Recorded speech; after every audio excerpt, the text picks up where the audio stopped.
be brought 20 miles along the track, thundering through all these communities, waking up people all along the way. The new rail companies say privatisation has brought benefits, but, Prime Minister, they're not yet apparent in Bexhill-on-Sea. Or at Kidlington. Or at Cambridge.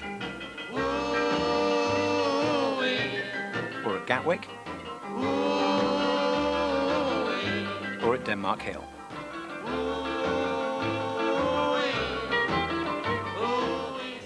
Well, Jonathan's back from his train journeys in looking incredibly smart, ready for the palace. So. Yes, thank you. I now know what MBE stands for, more bloody expense. We got a call today from Elaine Page, big star, appearing on Broadway in Sunset Boulevard, and she paid 140 quid for her video, but she said she was surprised it cost so much. OK, she can afford it, but there are quite a few people from other walks of life who can't. Thank you, Jonathan. Denise? Well, you remember Ford told us you can't drive a brand new car away from their factory. Well, we've got a picture of a man who's able to do just that. Frank Bruno drove away the 10 millionth car to be made at the Dagenham plant. Well, you wouldn't argue with Frank Bruno. He's bigger than me.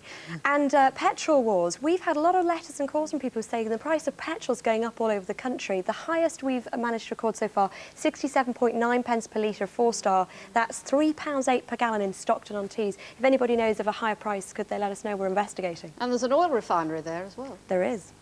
Now, here's a familiar face from the past, former Watchdog reporter Chris Choi. What are you doing here? It's a shameless plug for my new consumer programme. It starts on Monday morning at 11:05, the really useful show. We're going to be on air every weekday, so we're going to have lots of opportunity to reflect lots of consumer problems from all over the country, and the positive things about shopping as well, so people can get up-to-the-minute information on the best bargains, the fairest deals. And what I'm really pleased about is we've got experts from every corner of the BBC joining in. Jeremy Clarkson with consumer tips about cars, Peter Seabrook in the garden, even Noel Edmonds on gadgets and gizmos, some fascinating facts. Good luck.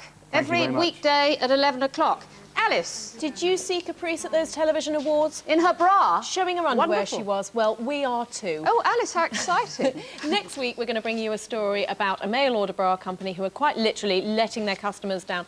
And we have to apologise that our viewers couldn't get through to our free call number last week, but it's simply because we're so popular. We've got so many viewers, people can't get through to us. 8.5 million viewers last week. Thank you for watching. That's all from us for this evening. From all of us on the team, good night.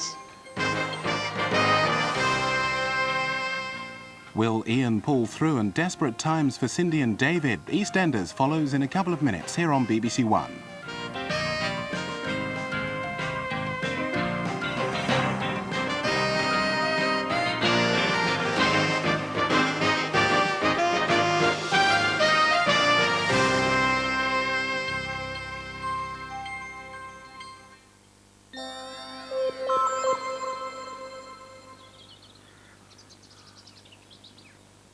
Four little tigers sitting in a tree. One became a lady's coat, now there's only three.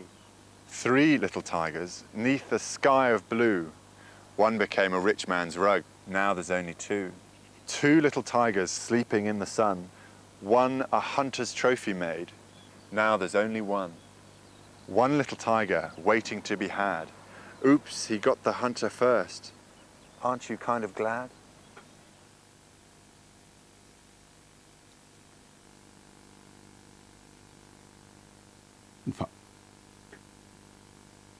Find out which poem gets the nation's vote. The favourite will be revealed tomorrow evening, 10:20, here on BBC1.